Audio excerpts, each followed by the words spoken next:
They laughed at my wedding like it was a joke they paid to watch.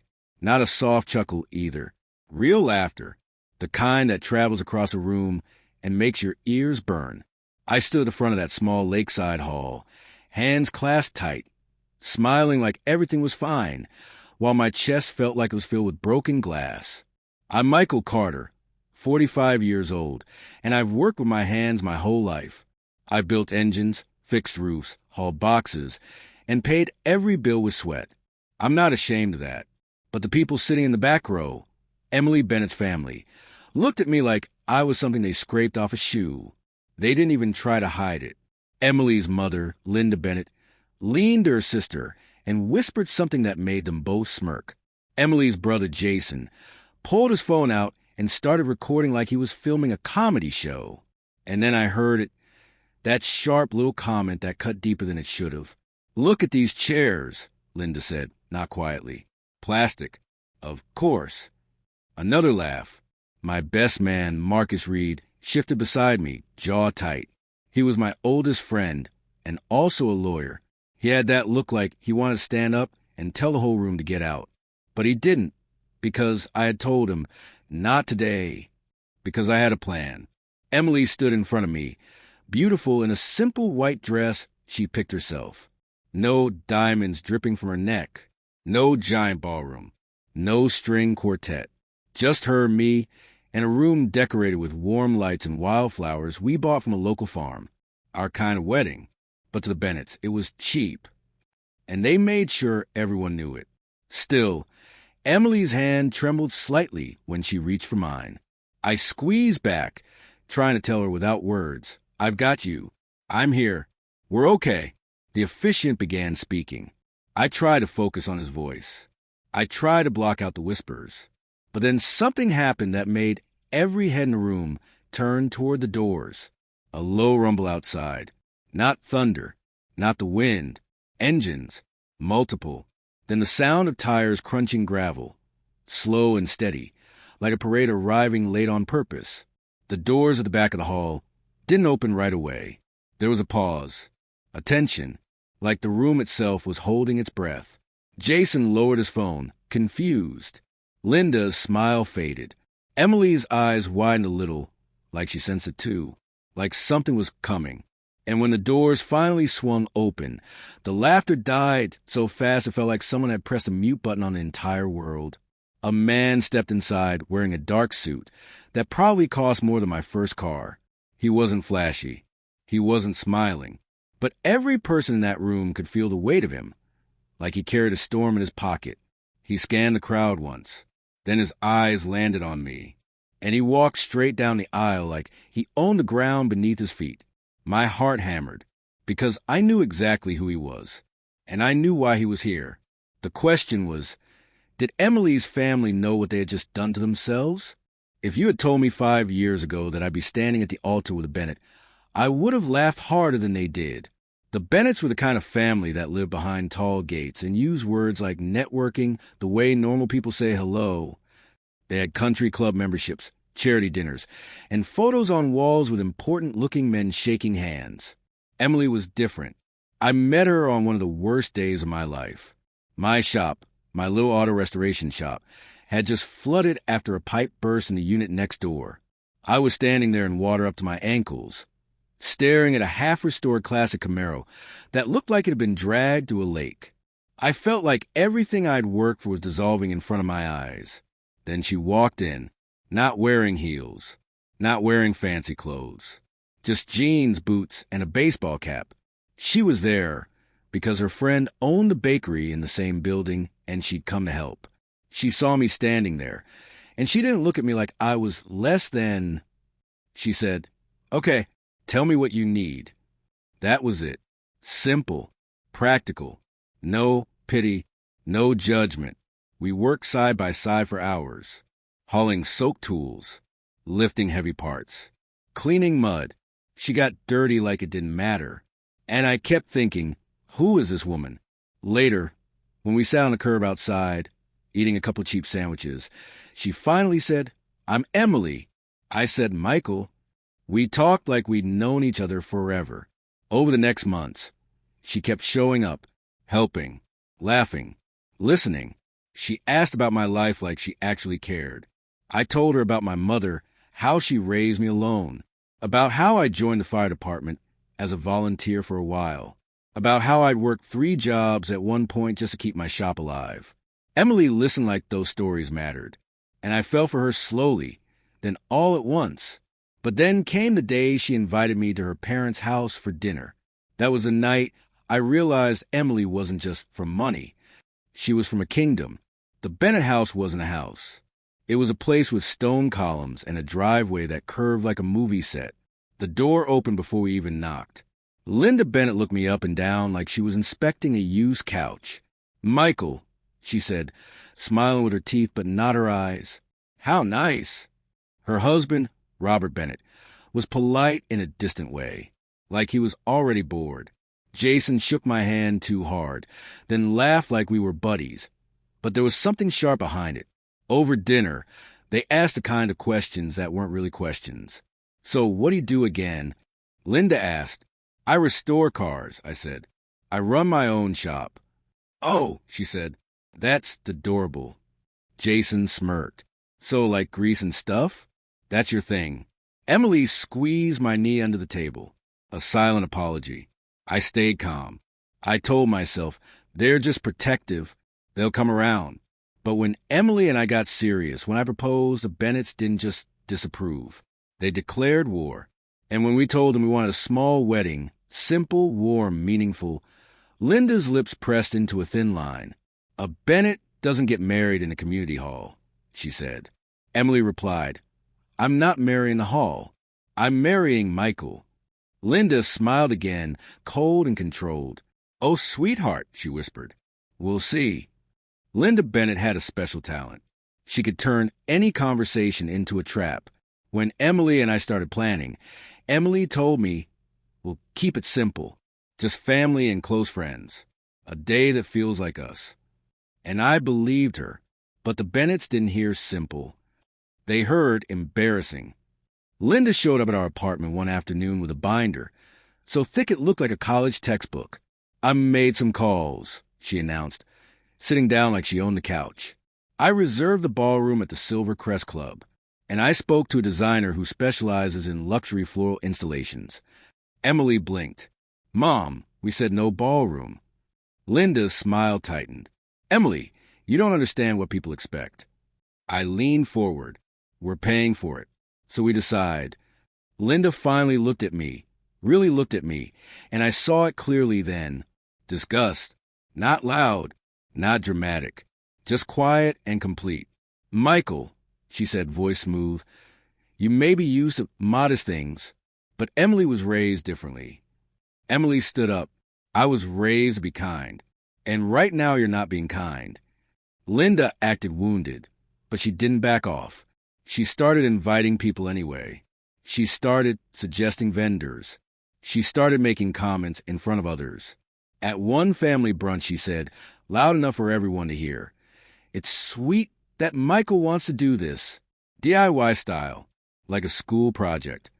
Jason laughed into his drink. I pretended I didn't care, but I did. Not because I needed a fancy wedding. I didn't. I cared because Emily cared. And I could see the stress growing in her eyes. Some nights she would sit in bed, staring at the ceiling, whispering, "Why can't they just be happy for me?" I would pull her close and say, "They don't get to decide our happiness." But then the pressure got worse. Linda started pushing a prenup, not a normal one, a brutal one that read like a punishment. Marcus took one look and said, "This is insane. It's designed to strip you if anything goes wrong." Emily looked embarrassed. "My mom said it's standard." "It's not," Marcus said. "It's a message. They're telling you they think you're after their money." I laughed, but it came out bitter. Funny, I've never asked them for a dime. Still, Emily wanted peace. She didn't want a war with her parents before the wedding.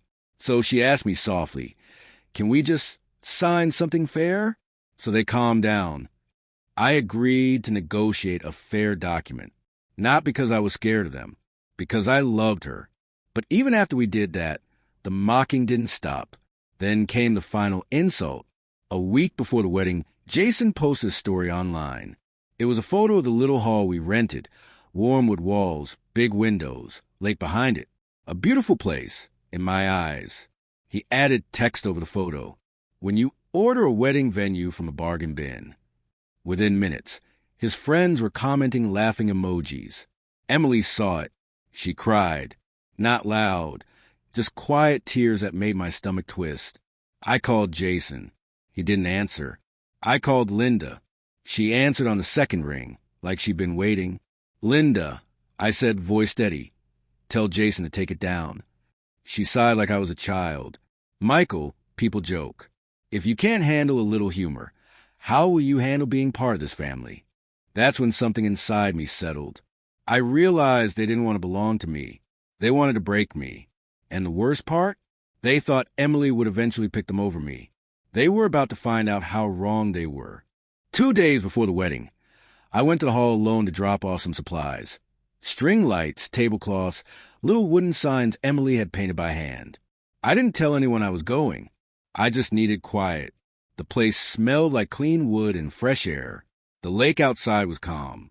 For a moment, I could actually imagine the wedding day without the Bennetts in it. Just Emily smiling. Just peace. Then I heard voices in the back storage room. Linda's voice. Jason's voice. And another man's voice I didn't recognize at first. I stopped. My hand froze on a box. They didn't know I was there. Linda said, "It has to happen at the ceremony. It needs to be public." Jason chuckled. "This is going to be legendary. You sure she won't freak out?" Linda replied, calm as ice. "She'll be upset, yes, but she'll thank us later. She's blinded by love right now." The other man laughed. I can't wait to see his face. Then I recognized that voice. Grant Walker, Emily's ex. I had met him once, briefly. He was the kind of guy who wore expensive cologne like armor. He spoke like he expected people to agree with him. Emily told me she ended it years ago. She said Grant was charming in public and cruel in private. She said he always wanted control. I swallowed hard, staying still listening. Jason said, "So, Grant, you're really going to do it? You'll stand up and say you object." Grant replied, "I won't even have to be dramatic. I'll just ask a simple question. Something like, 'Emily, are you really sure? Because I have something to show you.'" Linda hummed like she was pleased. "Perfect. We'll have the documents ready. The credit report, the debt history, everything." My blood went cold. Credit report? Debt history? I barely had any debt. I'd worked too hard to be careless with money. But even if I did, who does that? Who pulls someone's private information to humiliate them at their wedding? Grant asked, "Will she leave with me?" Linda said, "She'll leave with her dignity. That's the goal. And when she's embarrassed enough, she'll finally accept the life we built for her." Jason snorted. "And what about Michael? He's going to lose it." Linda's voice turned sharp. Let him shout. Let him storm out. He will prove exactly what he is." I gripped the box so hard my fingers hurt. My wedding wasn't just being mocked. It was being staged. They were planning to turn the day Emily and I promised our lives to each other into a public execution of my reputation. I should have stormed in. I should have confronted them. But something stopped me, because I realized something important in that moment. They weren't scared of me. They were confident, which meant they didn't know what I knew. They didn't know about the favor I had never asked for. They didn't know about the phone call Marcus made last month that changed everything. They didn't know I had already suspected Linda was playing games, and I had started preparing. So instead of bursting in, I took out my phone and I recorded the rest. Every word, every laugh, every plan. And when I finally walked out of that hall, I didn't feel weak. I felt calm, because now it wasn't just my word against theirs. Now I had proof. That night, I sat across from Marcus at my kitchen table. I played the recording for him. His face darkened. "This is disgusting," he said. "And pulling a credit report without permission? That's not just petty. That's serious." I leaned back, letting the anger rise and settle like fire in my chest. I whispered, "They want to show..." Marcus nodded slowly. Then we give them a show. He looked at me and asked, "Do you want to stop it? Cancel? Run?" I thought about Emily, her tears, her hope, her stubborn love. I shook my head. No. I stared at the wall, already seeing the wedding day like a movie in my mind. "They're coming to laugh." I said, "Let them." Marcus's eyes narrowed. And then I smiled. Then I said, "We change the ending. Revenge doesn't have to be loud. Sometimes the best revenge is letting someone walk confidently into a trap they built for you and then locking the door behind them." Marcus and I worked fast. Not reckless. Not emotional. Careful. First, he said, "We protect Emily. Whatever happens, she can't be blindsided." I agreed, so I told her the truth. Not all of it at once, because I didn't want to shatter her before the wedding. But I sat her down and said, "Your mom and Jason are planning something. Something ugly." Emily went pale. "What kind of something?" I took her hands. "They invited Grant." Her eyes widened. "No, they wouldn't." I showed her a screenshot, proof from a venue's guest list changes. Her mouth opened like she couldn't find air. "I'm sorry," I said softly. "I didn't want you to know like this." Emily stood up and started pacing. I can't believe her. I can't believe him. Then she stopped and looked at me with tears in her eyes. "Are you leaving?" I stepped closer. "Never." She broke into a sob and pressed her forehead to my chest. "I'm so tired, Michael." I kissed the top of her head. "I know, but we're not going to let them ruin us." Marcus suggested we take control of the wedding microphone and the projector the hall had. If they want an audience, he said, then they'll get one. But we needed something more than just exposing their plan. We needed a moment so powerful it would reset the whole room. A shift, a turning point. That's when Marcus asked me something that made my stomach flip. "Have you told Emily about Charles Whitman?" I stayed quiet. Charles Whitman wasn't just a name. He was a shadow from my past. Years ago, before my shop got stable, I volunteered as a firefighter. One night we got called to a highway accident. A car had flipped into a ditch. Smoke everywhere. People screaming. I ran in without thinking.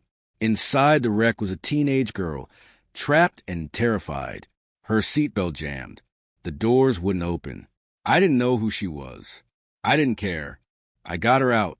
Later, at the hospital, her father found me. He shook my hand with both of his and said, "You saved my daughter." That father was Charles Whitman. He was a billionaire businessman. The kind of man who could buy buildings the way I buy coffee. He offered me money that night. A lot of it. I refused. I told him, "Just pay it forward." He never forgot that. Over the years, he checked in sometimes. Quietly, he offered to invest in my shop once.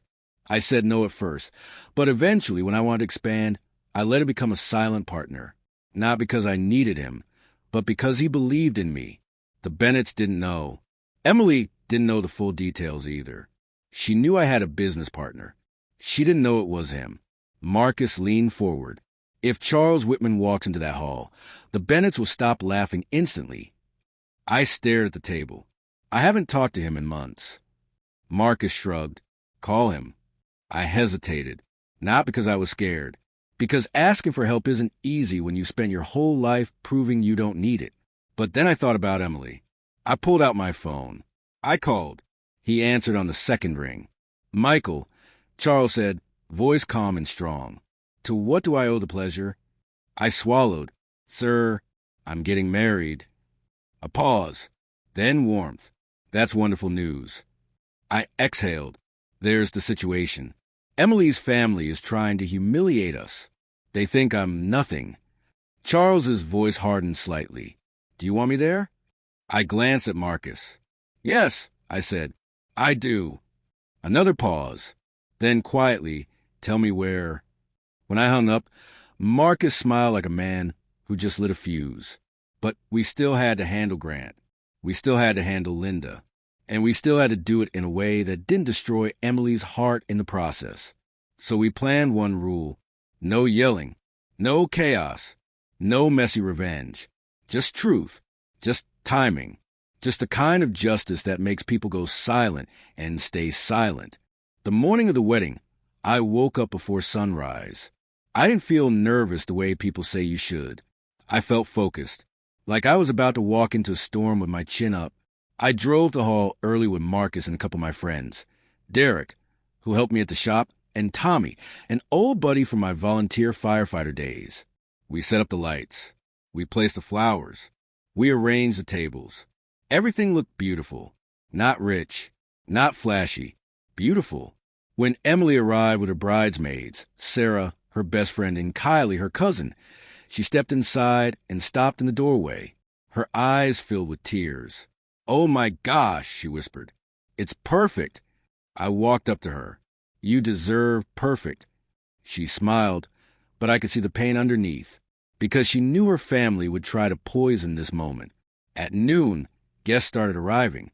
My side of the room filled with people who hugged me hard, who told me they were proud of me, who treated Emily like she already belonged. Then the Bennett side arrived like they were stepping onto a red carpet. Linda wore a dress that looked like she was attending an award show. Jason walked in with two friends, already laughing. Robert Bennett followed behind them, expression blank. And then Grant walked in. He didn't come quietly either. He came like a man who expected music to play when he entered.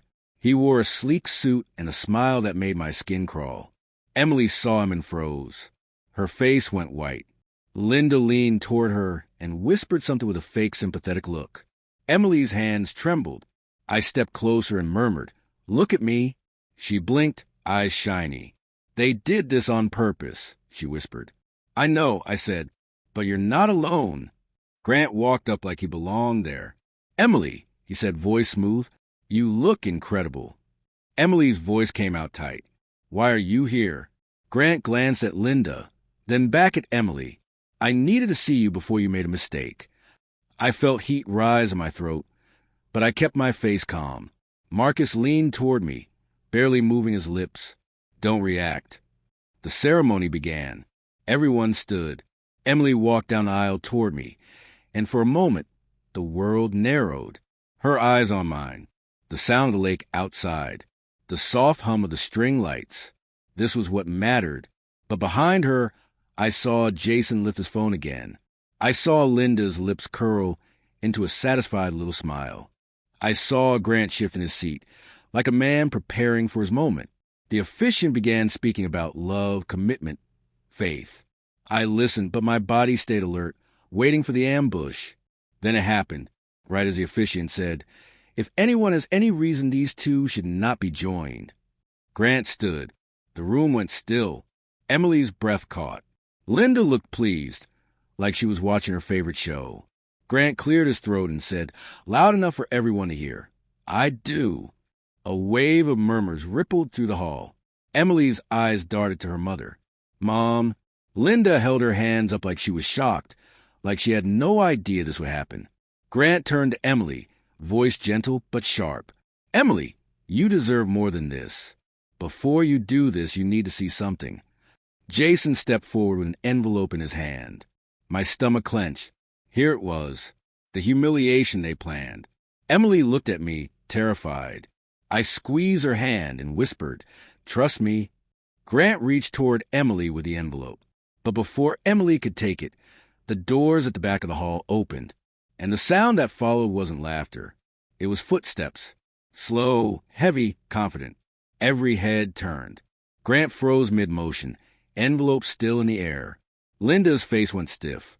And when Charles Whitman walked in with two assistants behind him, the entire room went quiet like it had forgotten how to breathe. He didn't look at Grant. He didn't look at Linda. He looked straight at me. And then he spoke, loud enough to reach every corner. "Michael," he said, "I'm sorry I'm late." And the Bennetts? They didn't just stop laughing. They started to panic. Charles Whitman walked down the aisle like gravity, followed him. People whispered his name the way people whisper a prayer. Even if they didn't recognize him at first, they recognized the reaction of others. The sudden respect. The fear. Linda's mouth opened slightly. Her eyes flicked from Charles to Robert Bennett, like she was silently asking, "Do you know who this is?" Robert's face had changed too.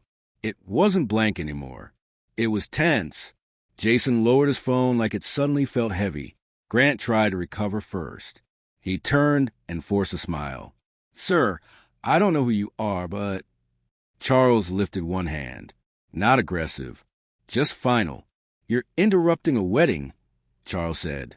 His voice was calm, but it carried authority. Sit down.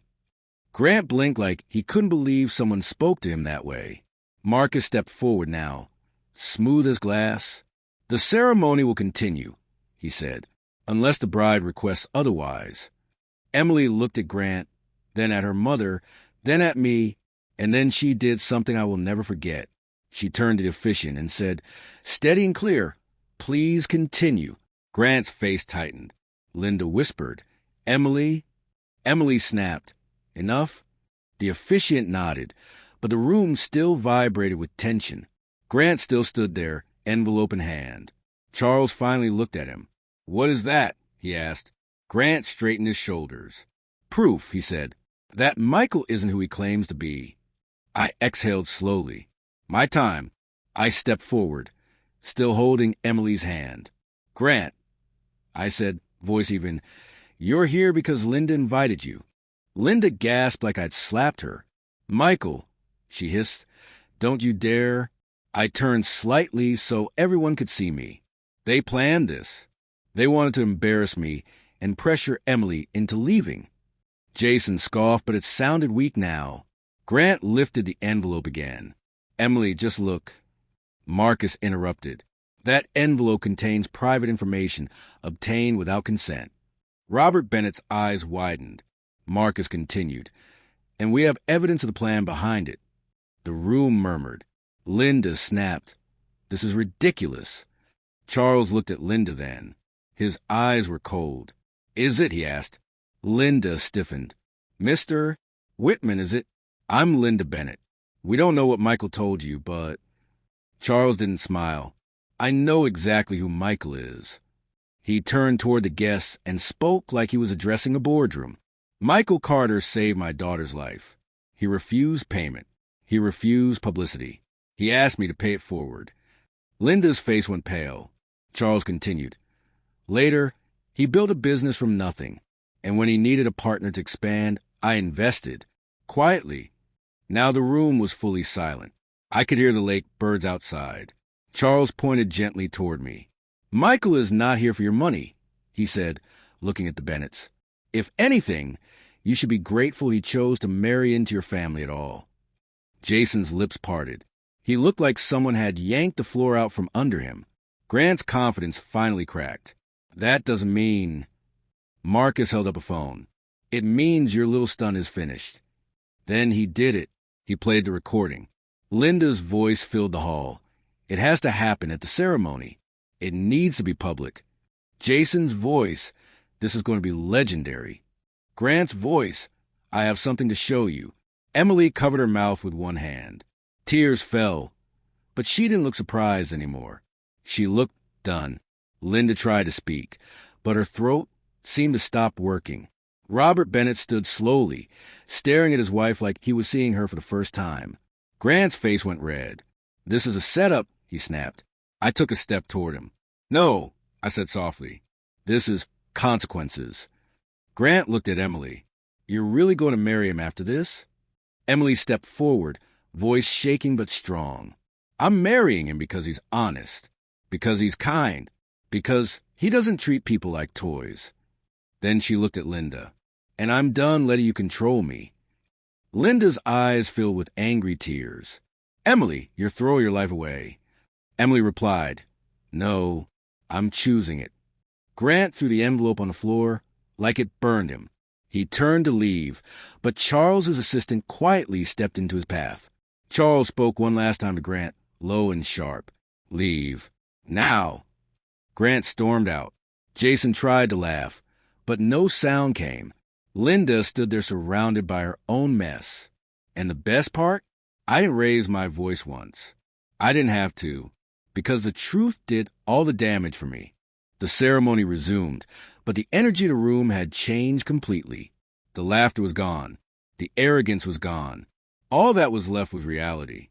Emily looked at me with wet eyes. I whispered, "You okay?" She nodded, "I'm with you." And when we said our vows, it felt like the world finally got quiet for the right reason. I told her, "I promise to protect your heart, even from people who share your blood." She smiled through tears. "And I promise to build a life with you that no one can tear down." When the officiant pronounced us husband and wife, my friends cheered like they meant it. Emily's cousin Kylie clapped with a real smile. Sarah cried openly. Robert Bennett stayed seated, staring at his hands. I didn't know what he was thinking. Maybe regret, maybe shock, maybe shame. Linda and Jason looked like statues, the kind that crack when you touch them. At the reception, people tried to act normal, but you could feel the aftershock in the air. The Bennett's friends avoided eye contact. Jason stayed far from a microphone. Linda didn't speak to anyone unless she had to. And then Charles Whitman asked me quietly, "May I say a few words?" I looked at Emily. She nodded.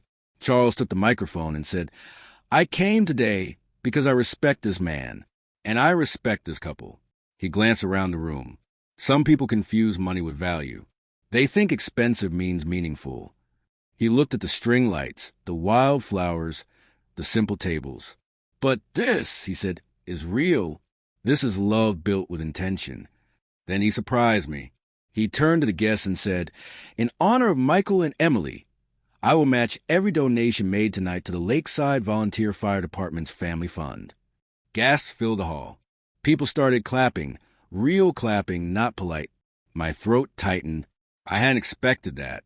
Emily squeezed my hand so hard it almost hurt. Marcus leaned in and whispered, "That's not revenge, man. That's legacy." Later, Linda approached us. Her face looked older than it had a week ago. The confidence was gone. She didn't apologize right away. People like Linda don't like that word. But she said, "Emily, I didn't want you to suffer." Emily stared at her. "You caused the suffering, Mom." Linda's eyes flickered. She glanced at me, like she hated needing to acknowledge me. "I was wrong," she said, stiffly. Emily didn't hug her. She didn't yell either. She just said, "If you want to be in my life, you treat my husband with respect. That's the deal." Linda swallowed. She nodded once, like it cost her something. Jason never apologized.